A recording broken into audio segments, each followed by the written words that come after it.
بسم الله الرحمن الرحيم.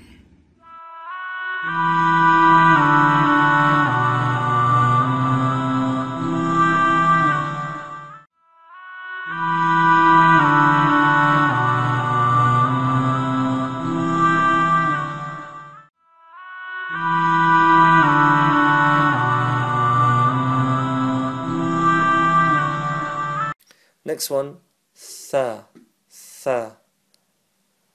And as you can see, the example that I've given is as in thank you, or think, or thought, any of these, okay? Tha, okay? Tha. The way to say this, the tip of the tongue, instead of hitting the gums, the central upper two teeth, we're coming down and hitting the top teeth at the bottom edge, okay? So the bottom edge of the top teeth, central ones, tha. So your tongues are going to come up, tha, and touch the bottom edge of the central upper two teeth. Tha. Okay? Tha.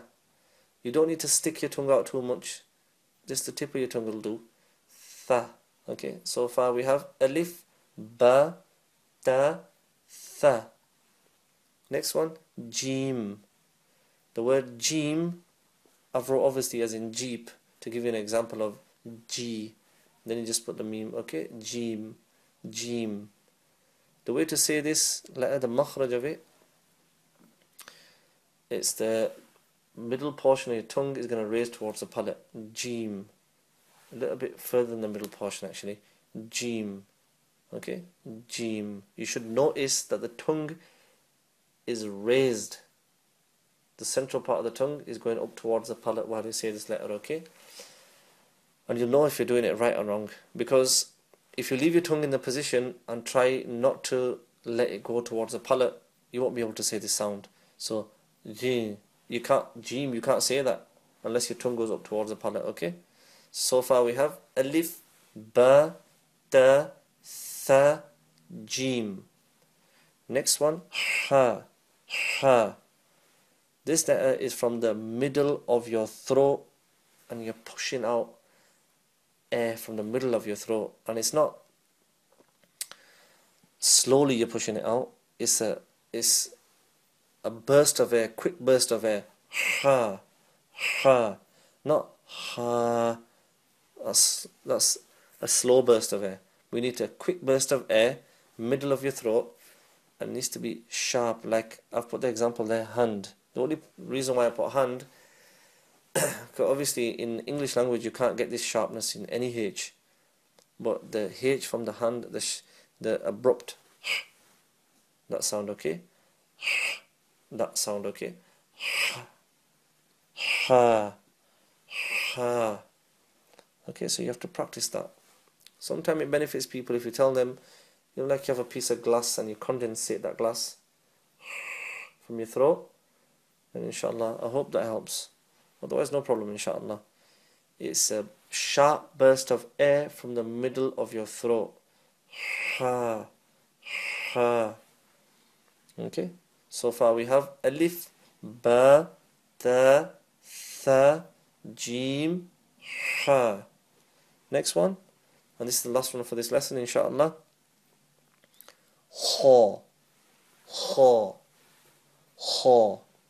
In the example I've said, as in loch. In Scottish, they say the Loch Ness Monster. Okay, loch. If you can get that, alhamdulillah, you've got the kha.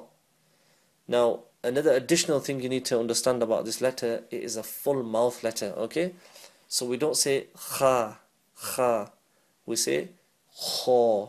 Hence, I've written the transliteration in English underneath as AW at the end, okay?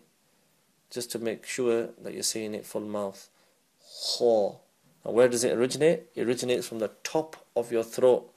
Like when you wake up in the morning and you gargle some water. That's obviously with the like a G sound, but this one is you can hear it. If you push it a little bit, you'll hear the kind of a gargle sensation. Okay? So instead of saying it with the kha, we're going to make that full mouth. Kha. So the 7 letters we have for today is Alif, Ba, Ta, Tha, Jim, Ha, Ha. If you find that 7 letters is too much for you, then inshallah, no problem. You listen to this recording maybe over the span of 3 days, 2 days.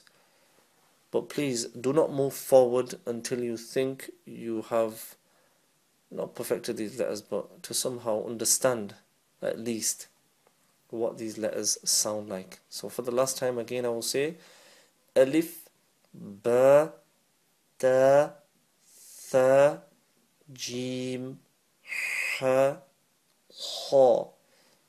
I hope that helps, inshallah. Jazakallahu khayran. Assalamu alaikum wa rahmatullahi wa barakatuh.